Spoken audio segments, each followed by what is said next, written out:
Welcome to this explainer. If you're looking to truly understand the architecture of our digital future, you are in exactly the right place. Today, we're exploring the Federation of Sovereign Nodes constitutional doctrine.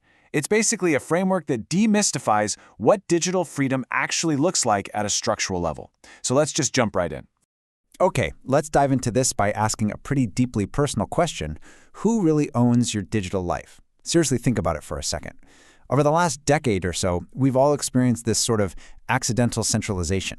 We've traded our control for convenience. But do you actually control your data, your digital identity, and your operational capabilities today? Or are you just kind of renting space on someone else's server, totally subject to their rules and their authority? Right, so to understand exactly where we're going, we first have to recognize the villain of our story here. Today's extractive cloud architectures.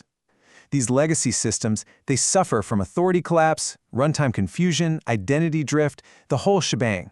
They are literally built specifically to extract your data and keep you locked in. Now, contrast that with the hero of this new constitutional doctrine, the sovereign digital environment. This framework exists precisely to prevent your digital life from becoming just another extractive resource. It completely flips the script. Which brings us to the core unit of this entire new world, the sovereign node. Think of this kind of like a city-state analogy. Before a city joins a larger trading empire or a nation, it's an independent entity. It's got its own unbreakable borders, its own resources, its own laws. A sovereign node is exactly that. It's a human-controlled digital environment that possesses independent operational capability.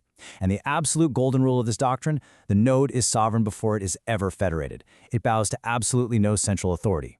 A sovereign node is built entirely on local authority. We're talking local identity authority, local governance enforcement, local cognition and runtime, local continuity and receipts, and local memory ownership. Local, local, local. That rhythm right there? That is the absolute heartbeat of the local first doctrine. Your node's ability to think, to remember, and to execute, it belongs entirely to you right where you are. It doesn't ever need to phone home to some corporate mothership just to function. Now, because your node is this sovereign city-state, the Federation acts as a voluntary trade alliance. Federation is voluntary interoperability. It's exchanging knowledge and escalating compute power, but only when you actually need it. What Federation is not, however, is centralized ownership. It is never universal authority, and it is absolutely not mandatory synchronization. It is, at its core, cooperation without subjugation. Now, you might be wondering about the infrastructure that actually makes all this possible, often referred to as the NKAI ecosystem. Think of NKAI like the scaffolding. It helps build the house, but once the house is built, NKAI doesn't get a key. It provides the interoperability layer, the onboarding system, the governance substrate. Sure, it might instantiate your node and help get you set up, but let me reassure you right now, NKAI will never own your sovereign node. After the node emerges, it belongs entirely to you, the human operator. It's a tool for your freedom, definitely not a trap for your data. So how do you actually get one? Well, the doctrine outlines a specific canonical emergence flow that reads almost like a digital initiation ritual. Step 1, you receive a CID. That's a content identifier invitation, and you review the governance disclosure. Step 2 brings this really powerful I am that I am moment, where your decentralized identifier, or DID, is generated. Step 3, your personal data locker is initialized. And finally, Step 4, your sovereign node officially emerges as a fully independent operational environment. Let's actually look a bit closer at Step 3 for a second, the Personal Data Locker, or PDL. This is your ultimate digital sanctuary. It serves as your identity anchor, your memory substrate, and your completely private operational space. Just imagine a digital vault where every single piece of your data lives, and no federation layer, no tech giant, no external protocol can ever claim ownership of it. That is the true power of the PDL. So the local first doctrine guarantees that while federation enhances your capabilities, it must never become a dependency. But what does that actually mean for you? Well, it means your node can operate fully air-gapped. You could literally be completely disconnected from the internet, running on a private home cluster, and it's still going to work perfectly. You can execute tasks, govern your data, maintain your digital continuity, all without ever needing persistent connectivity to the rest of the world. Now, what happens when you have multiple devices? This is where the doctrine establishes runtime separation. Let's say you have a runtime environment. Let's just call it Max on your MacBook, another Max on your mobile phone, and maybe a third on a massive Linux workstation. While these runtimes are federated together so they can cooperate seamlessly, they don't suffer from what we call identity collapse. Each device maintains its own separate execution boundaries, its own context, and its own local authority. But let's be real. Sometimes your local device simply isn't powerful enough for, say, large-scale rendering or really complex inference tasks. That is when you use voluntary compute escalation to push those heavy workloads to external infrastructure. But there are very strict rules here. It must be governed, it has to be receipt-backed, it must be reversible wherever possible, and it has to be fully visible to you. The shared network cannot just silently assume authority over your node simply because you borrowed a little bit of computing power.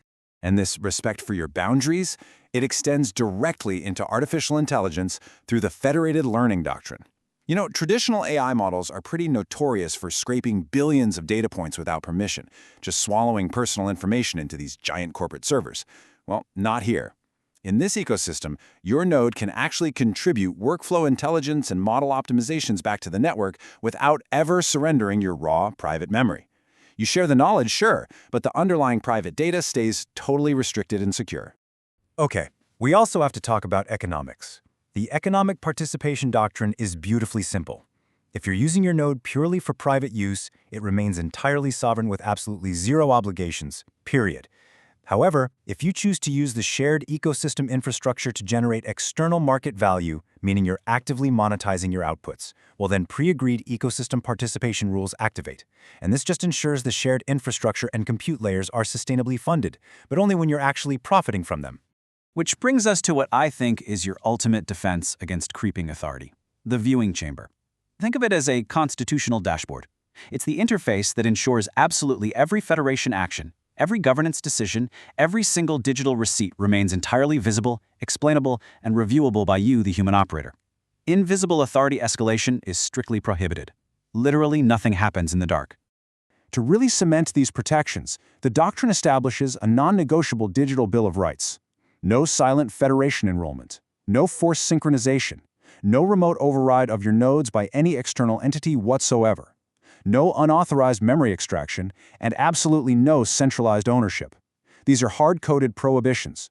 They ensure that the power dynamic always heavily favors the individual operator over the network.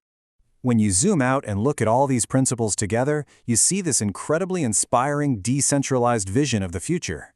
The architecture of tomorrow isn't just one massive, centralized, all-knowing intelligence.